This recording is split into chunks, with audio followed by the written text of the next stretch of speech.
We are still in the land of the Ford Mustang, and this is an absolutely fantastic 1967 coupe. 65 Coupe. 65 coupe belongs to Franics Lundgren here.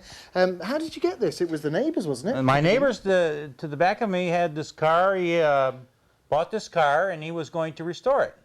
Of course, his idea of restoring a car was that you park the car in your backyard, you buy some spare parts, you put them in the back seat, and then at night, secret rays come out from your garage and they pour all this stuff on your car. Well, you and I know that that's not the way you restore a car.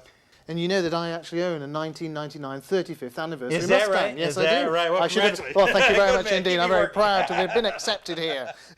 I tell the young people who are working at Ford Motor Company that I worked originally at the plant when they were building the 1965 Mustang. I was an apprentice at that time. Isn't that amazing? Isn't that amazing? Yes. And at that time, you could never have told that all these years later, these Never. would be... The nice thing about these Mustangs is that the average person can work on these cars. Right. If you can read a little shop manual, have a few tools, you and I can rebuild these cars. Well, you can, yeah. You don't need a bunch of scientific data reading computers that you don't understand when you open your hood of your car. I don't understand nowadays. When I look at my engine, my new car, I don't understand what's going on. This car, I know what a carburetor and a distributor, spark plugs are. These cars had inherent difficulties when they were built. They weren't perfect. They had a tendency to overheat. Oh, did they? Not enough radiator in the car.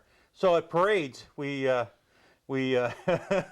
to keep the parade use to a limit if we can. I see, because you can easily overheat. Overheat, with it. And yeah. it's just the size of the radiator. Yeah, as size of well. the Very radiator now. interesting. I have updated the cooling system the best that we can do.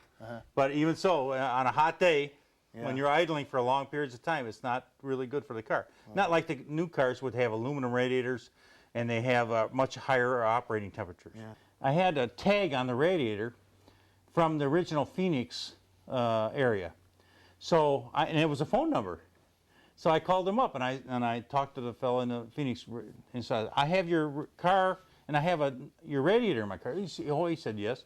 I gave him the number. He says, my God. He says, it was 20 years old. I says, well, the radiator's still working fine. He was happy to hear that. And I told him I was from Michigan and we got along real good. And he told me about in Phoenix, because it was hot weather down there, people that had brand new cars that still brought them into the radiator shops and had larger radiators put in them because it was so warm down there during the summertime. And now, all these years later, what does your neighbour think that of this car, now that it's been resolved? Oh, well. Does he want it back? No. We're very good friends. And he has a car of his own. He has a 1955 custom Ford that he drives, and he has a little shop in his garage. And we talk about it, but he brings his friends over. He says, this is the car that I sold, you know.